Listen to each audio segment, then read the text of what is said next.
नमस्कार प्रिय दर्शकों, आज के इस कार्यक्रम में हम चर्चा करने जा रहे हैं सिंह राशि वाले जातकों के लिए सितंबर का महीना कैसा रहने वाला है।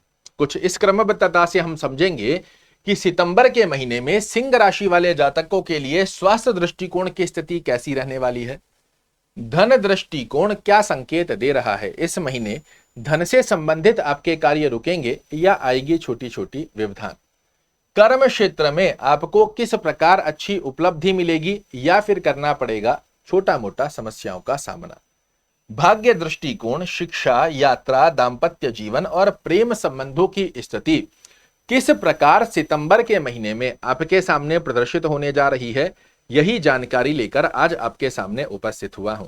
और जब नियर फ्यूचर को आप ग्रह गोचरीय अवस्था के आधार पर समझ लेते हैं तो आपके लिए किसी भी प्रकार की प्लानिंग करना बहुत सहज हो जाता है। वैसे आपको एक बात जरूर बता दूं, ये महीना सिंह राशि वाले जातकों के लिए कुछ खास होने जा रहा है। उसका कारण है कि एक नहीं, दो नहीं, तीन नहीं, पूरे चार ग्रह इस महीने आपको देंगे कुछ बड़ा उपहार। पहली अवस्था में इस महीने में सूर्य बुध का बुधादित्य राजयोग पूरे 1 साल पश्चात आपके लग्न में बनने जा रहा है, जिसे अपने आप में एक बेहद सुंदर अवस्था का योग माना जाएगा। आपकी कुंडली के भाग्येश और सुखेश की स्थिति इस महीने बहुत सुंदर अवस्था को दर्शा रही है और देवगुरु बृहस्पति होंगे इस महीने आपके ऊपर मेहरबान। क्रमबद्धता से समझते हैं कि स्वास्थ्य दृष्टिकोण की स्थिति, जिसे शास्त्र पहला सुख कहता है कि पहला सुख है निरोगी काया। आपके पास चाहे जितना धन हो, अगर स्वास्थ्य अच्छा नहीं है तो वो धन किसी काम का नहीं। आपके लग्न भाव के स्वामी होते हैं सूर्य महाराज। पूरे 1 साल पश्चात आपके घर में अर्थात अपने घर में प्रवेश किए हैं। कब तक रहेंगे तो 16 सितंबर तक। 16 सितंबर के पश्चात ये द्वितीय भाव में जाएंगे, ये भी आपके लिए बहुत अच्छा है। तो स्वास्थ्य दृष्टिकोण की स्थिति आपके लिए एक बेहद सुंदर अवस्था को दर्शा कर दे रही है, जो कि यह इंगित करती है कि इस महीने ना सिर्फ आपके स्वास्थ्य दृष्टिकोण में पुष्टता देखने को मिलेगी, अपितु आपके डिसीजन काबिले तारीफ इस महीने होंगे, जो कि कुटुंब में, परिवार में, कर्म क्षेत्र में निश्चित रूप से दिलाएंगे आपको यश, मान और प्रतिष्ठा। एक अलग सी ऊर्जा सितंबर के महीने में आपको देखने को मिलने वाली है। जो काफी समय से चीजें अटक रही थी, एक एक्टिवनेस की कमी आपके जीवन में बनी हुई थी, इस महीने में पूर्ण सूर्य जैसा प्रकाश और शक्ति की अनुभूति आप अवश्य रूप से करते हुए दिखाई देंगे। बात करें यदि धन दृष्टिकोण की स्थिति क्या संकेत दे रही है, तो आपके धन भाव के स्वामी होते हैं बुध महाराज। सूर्य के साथ में बुधादित्य राजयोग इस महीने निर्मित कर रहे हैं, जो कि एक बहुत ही सुंदर अवस्था को दर्शा कर देता है। और ये एक संकेत है कि आपके लिए धन दृष्टिकोण सितंबर के महीने में बहुत अच्छे स्वरूप में पक्षकारी बना रहेगा। किसी भी प्रकार का लेन देन करने की स्थिति ये समय बहुत अच्छी अवस्था बनाता है, किंतु साथ साथ एक बात का ध्यान जरूर से रखिएगा कि शुक्र महाराज धन भाव में नीच के होकर बैठे हैं केतु के साथ में। कब तक रहेंगे तो शुक्र महाराज की स्थिति 18 सितंबर तक बनी हुई है। 18 सितंबर तक शॉर्टकट रास्तों की स्थिति, इनलीगल वे के अंदर किसी प्रकार को धन प्राप्ति करने से प्रयास यदि आप करते हैं तो आप अपनी ही गलती की वजह से उलझ सकते हैं। ऐसे में सीधी गतिविधि से धन को प्राप्त करने, धन से संबंधित कार्यों को पूर्ण करने की स्थिति पर विचार करेंगे। लिखकर रख लीजिए, 100% आपका धन से संबंधित कार्य इस महीने में होने जा रहा है। बात करें यदि कर्म दृष्टिकोण की स्थिति क्या संकेत दे रही है, तो कर्म भाव के स्वामी शुक्र महाराज होते हैं, नीचस्थ होकर बैठे हैं आपके द्वितीय भाव में, और साथ में ही गुरु महाराज की स्थिति आपके कर्म भाव में बनी हुई है। इस स्थान पर बैठकर गुरु महाराज आपके कर्म क्षेत्र की स्थिति को तो अच्छा करते हैं, किंतु कर्मेश का नीचस्थ होना ये आपके लिए थोड़ा सा सावधानी बरतने की स्थिति को दर्शाता है। आप अपनी वाणी के चलते अपने बनते बनते कार्यों को बिगाड़ सकते हो। थोड़ी सी ग्रीडीनेस किसी अवस्था के अंदर आ जाती है, धन के लेन देन की स्थिति के अंदर ग्रीडीनेस आ जाती है, उससे आपको सावधान रहना है, क्योंकि आपके लिए जो इस महीने ग्रह गोचरी अवस्था बन रही है वो सीधे तरीके से ही बहुत अच्छी स्थितियों को बनाकर दे देंगी।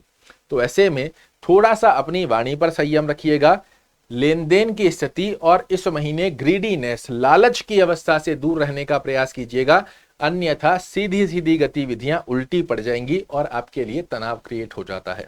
इससे बचकर रहेंगे तो 4 ग्रह इस महीने आपको वो कुछ दे सकते हैं जो शायद आपने ना सोचा हो। भाग्य दृष्टिकोण पर यदि हम चर्चा करते हैं तो यह आपका भाग्य भाव होता है और भाग्येश मंगल महाराज आपके एकादश भाव में जाकर विराजित हुए हैं। ये क्या संकेत दे रहे हैं कि आप अपनी मेहनत, देखिए लग्न के अंदर सूर्य बुध का बुधादित्य राजयोग, यह आपकी स्थिति को एक्टिवेट करेगा, आपके डिसीजंस की स्थिति को एक्टिवेट करेगा और उसमें भाग्य आपका साथ देगा और भाग्य के चलते आप अपने मेहनत, डिसीजन और भाग्य के चलते आप अपनी अर्निंग में वृद्धि करो। इसका बहुत प्रबल योग बन रहा है। अर्निंग में वृद्धि कर कर अपनी और अपने परिवार की मनोरथों को पूर्ण करो, इसका भी एक बड़ा सुंदर योग आपके लिए बन रहा है। तो ये महीना इसलिए ही मैंने कहा कि बहुत खास होने जा रहा है। भाग्य भाव के बाद में चर्चा करते हैं शिक्षा स्थिति की, तो यह आपका शिक्षा भाव है और शिक्षा भाव के स्वामी होते हैं देवगुरु बृहस्पति। कहां विराजित हैं? कर्म भाव में। बहुत ही अच्छी अवस्था का ये योग है जहां मंगल महाराज की दृष्टि आपके विद्या भाव पर आ रही है, जो सेनापति का पद प्राप्त किए हुए हैं। देवगुरु बृहस्पति की स्थिति बहुत अच्छे स्वरूप को दर्शा कर दे रही है और ये दोनों ही स्थितियां इंगित करती हैं कि इस महीने आपके द्वारा, चाहे आप हायर एजुकेशन की स्टडी कर रहे हैं, चाहे आप कंपटीशन की तैयारी कर रहे हैं या फिर सामान्य विद्या को प्राप्त कर रहे हैं, आपके कंसंट्रेशन की स्थिति में आपने जो लक्ष्य साधने का प्रयास करना है, सितंबर का महीना बहुत कुछ अच्छी उपलब्धि का योग इस महीने आपको बनाकर देने जा रहा है। बात करें यदि यात्रा दृष्टिकोण की स्थिति क्या संकेत दे रही है, तो यह आपका यात्रा भाव है। भाग्येश आपके पक्ष में है, लग्नेश आपके पक्ष में है, धनेश आपके पक्ष में है, पंचमेश आपके पक्ष में है और महीने की पहली ही तारीख पर यात्रा भाव का स्वामी भी अपनी ही राशि में बना हुआ है। ये एक बहुत ही अच्छी अवस्था है कि इस महीने चाहे आप व्यापारिक यात्रा कर रहे हैं, चाहे भौतिक सुखों को अर्जित करने वाली यात्रा कर रहे हैं, आपके लिए बहुत अच्छा योग बनता है। किंतु कोई ऐसी इंपॉर्टेंट डील कर रहे हैं जो कि बेस्ड है सिर्फ आपके कर्म क्षेत्र पर, तो यहां मैं आपको रिकमेंड करूंगा शुक्र महाराज की नीचस्थ अवस्था से इनको हटने दीजिए। अर्थात 18 सितंबर के पश्चात व्यापारिक यात्रा की स्थिति में आपके लिए बेहद सुंदर अवस्था बनती है। भौतिक सुखों को अर्जित करने वाली यात्रा आप पूरे महीने कर सकते हैं। दाम्पत्य जीवन पर यदि हम चर्चा करते हैं, दाम्पत्य भाव के स्वामी शनि महाराज अपने ही घर में बने हुए हैं, किंतु वर्तमान समय में वक्र गति के चलते ये आपको षष्टम भाव का फल भी दे रहे हैं और इस स्थिति के चलते आपके पार्टनर का थोड़ा सा स्वास्थ्य रूपी योग में ध्यान रखने की आवश्यकता है। थोड़ा सा अंडरस्टैंडिंग खराब ना हो, इसका भी ध्यान रखने की आवश्यकता है। अन्यथा छोटी छोटी बातों पर बड़े विवाद कर मानसिक तनाव आप स्वयं भी प्राप्त कर लेंगे और अपने पार्टनर को भी दे देंगे। तो प्रयास कीजिए इसे बैलेंस बनाकर रखा जाए, बहुत अच्छी अवस्था बनकर आएगी। प्रेम संबंध की यदि हम चर्चा करते हैं, प्रेम भाव भी आपका यही होता है और पंचमेश आपके गुरु महाराज की स्थिति बहुत अच्छी बनी हुई है। भाग्येश और सुखेश की स्थिति बहुत अच्छी बनी हुई है। तो जितने भी लोग रिलेशनशिप में बने हुए हैं, इनके लिए यह महीना एक अच्छे स्वरूप को दर्शा कर देगा। अब हमेशा की तरह जिसकी आप करते हैं सबसे ज्यादा डिमांड, इस महीने को यादगार बनाने के लिए शुभ रंग, शुभ अंक और शुभ दिवस कौन से हैं जिनका पालन कर कर हम लगा सकते हैं इस महीने पर 4 चांद। सबसे पहले चर्चा करते हैं शुभ दिवस की। शुभ दिवस कौन से हैं जिन पर किसी भी प्रकार का बड़ा कार्य करने पर आपकी सफलता के चांसेस और अधिक बढ़ जाते हैं। सितंबर के महीने में कोई भी बड़ा कार्य यदि आप करना चाह रहे हैं, प्रयास कीजिए रविवार के दिन, मंगलवार के दिन, बुध और गुरुवार के दिन किया जाए, आपको सफलता की परसेंटेज में बहुत अधिक वृद्धि देखने को मिलेगी। शुभ अंक की यदि हम चर्चा करते हैं तो 1, 3, 5, 6 और 9, इनको सिंगल डिजिट में या टोटल के मूलांक में किसी भी प्रकार से आप प्रयोजन में लाते हैं, ये अंक बन जाते हैं आपके लिए लकी चार्म। शुभ रंग की यदि हम चर्चा करते हैं तो सफेद रंग, लाल रंग, केसरिया रंग और ग्रीन रंग, इसको जितना ज्यादा आप खाने में, पहनने में, आसपास के वातावरण में लाते हैं, ये एक सकारात्मक ऑरा आपके लिए क्रिएट करता हुआ पाया जाएगा।